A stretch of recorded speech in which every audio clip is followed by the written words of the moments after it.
Les disciples s'approchèrent de Jésus et lui dirent: Qui donc est le plus grand dans le royaume des cieux? Alors Jésus appela un petit enfant.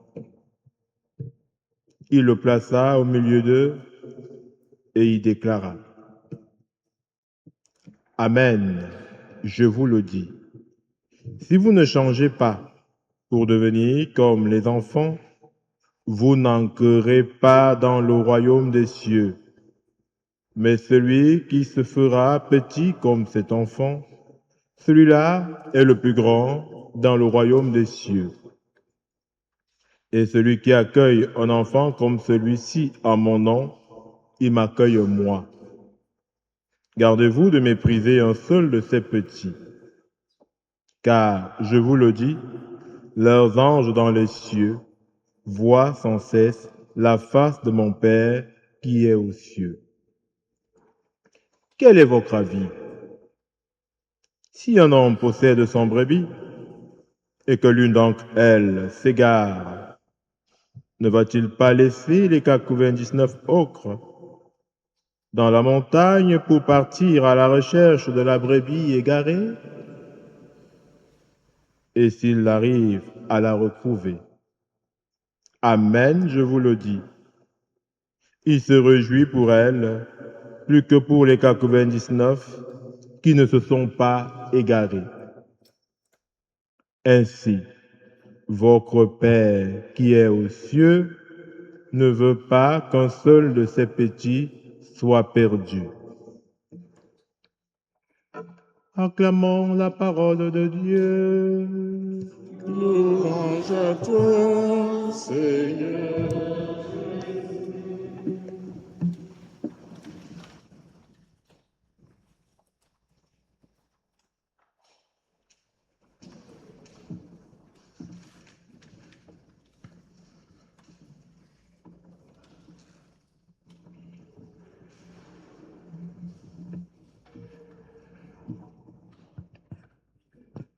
Frères et sœurs dans le Christ,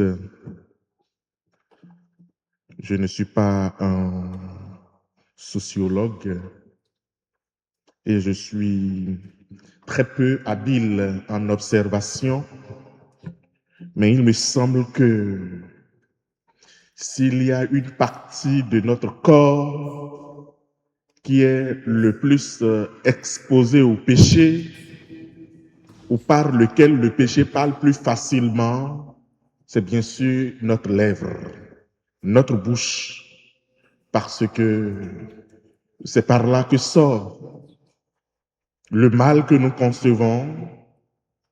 C'est par la bouche et par nos lèvres que se matérialise le mal que nous avons conçu en nous.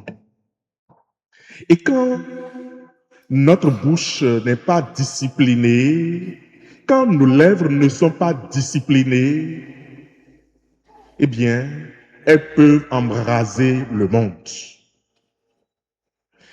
Et de la même manière, quand on l'a bien disciplinée, elle peut apporter l'eau qui refroidit les ardeurs du malin et qui permet de pouvoir vivre en paix. Voilà pourquoi il est important que chacun prenne garde à ce qui sort de sa bouche, que chacun mette aussi une garde à sa bouche.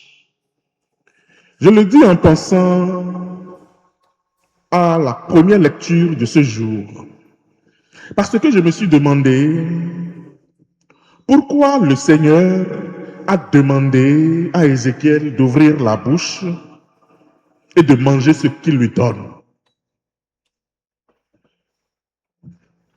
Et ensuite, la parole de Dieu dit, alors j'ai vu une main tendue vers moi, tenant un livre en forme de rouleau.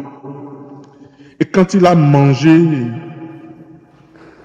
ce rouleau, ou quand il a mangé ce livre, il a été doux à son palais. Parce que justement, Ce rouleau n'est pas qu'un livre, c'est la parole de Dieu. La parole de Dieu qui, quand nous l'avons mangée, quand nous l'avons consommée, habitue nos cœurs, forme notre cœur à concevoir le bien et prépare notre bouche à ne prononcer que le bien.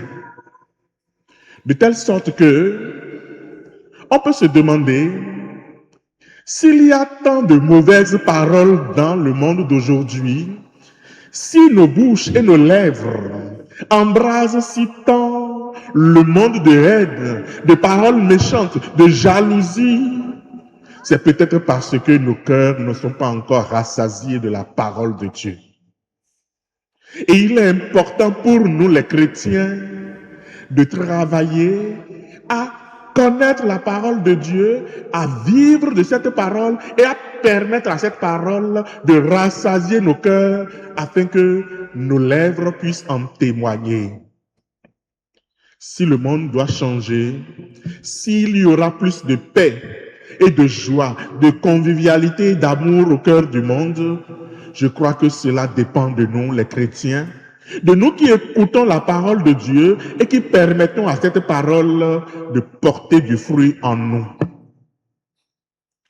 Si nous avons des problèmes, des difficultés à être gentils, des difficultés à être bienveillants, des difficultés à être condescendants avec nos frères et sœurs, je crois que nous pouvons trouver dans la mendication de la parole de Dieu le chemin pour la conversion, le chemin pour travailler nos lèvres.